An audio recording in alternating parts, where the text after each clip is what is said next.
చిన్ననాటి పోలియో వైకల్యాన్ని సాకుగా చూపుతూ ఇన్సూరెన్స్ క్లెయిమ్‌ను రిజెక్ట్ చేసింది నివాబూపా హెల్త్ ఇన్సూరెన్స్ కంపెనీ. బాధితుడు ఎవరో కాదు, ముఖ్యమంత్రి రేవంత్ రెడ్డి గారి మామగారు సూదిని పద్మారెడ్డి. అయితే ఈ సందర్భంలో హైదరాబాద్ జిల్లా వినియోగదారుల కమిషన్ 2 అయితే నివాబూపా కంపెనీకి జరిమానా విధించింది. ఈ జరిమానాలో భాగంగా ఏదైతే హెల్త్ ఇన్సూరెన్స్ సమ్ ఇన్ష్యూర్డ్ ఆ ఇన్సూరెన్స్ మొత్తం అంటే బీమా మొత్తాన్ని, దాంతో పాటు నష్టపరిహారాన్ని, ఆ తర్వాత కేసుకు అయినటువంటి ఖర్చులను కూడా చెల్లించాలని చెప్పేసి వినియోగదారుల కమిషను ఆదేశించడం జరిగింది. అసలు విషయం ఏందంటే, బంజారాహిల్స్‌కు చెందినటువంటి రేవంత్ రెడ్డి మామ సూదిని పద్మారెడ్డి అయితే 2019లో నివాబూపా హెల్త్ ఇన్సూరెన్స్ అయితే తీసుకున్నాడు. 2019 నుండి కూడా తను రెగ్యులర్‌గా ప్రీమియం రెన్యువల్ చేసుకుంటూ వస్తున్నాడు. 2024లో ఆయనకు హార్ట్ ప్రాబ్లమ్ వస్తే ఒక హాస్పిటల్‌లో హార్ట్‌కు సంబంధించినటువంటి ఆపరేషన్ చేసుకోవడం జరిగింది.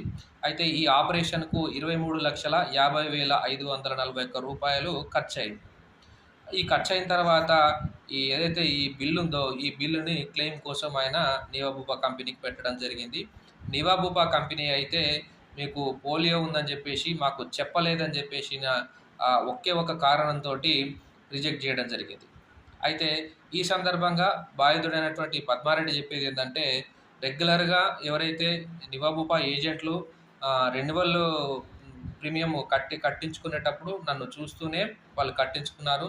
దాంతో పాటు మొదటగా ఇన్సూరెన్స్ తీసుకున్నప్పుడు డాక్టర్లు కూడా నా యొక్క పరిస్థితిని చూసే తీసుకున్నారని చెప్పి చెప్పడం జరిగింది.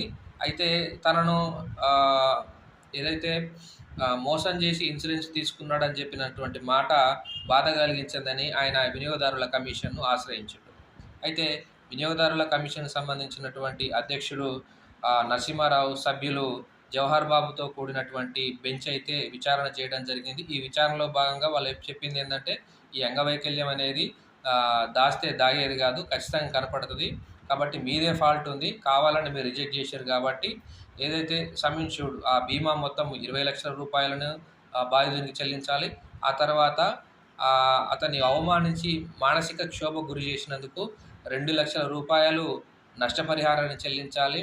ఏదైతే వినియోగదారుల కమిషన్‌ను ఆశ్రయించినటువంటి ఈ కేసులో అయినటువంటి ఖర్చులు రూ. 10,000 ఆయనకు చెల్లించాలి.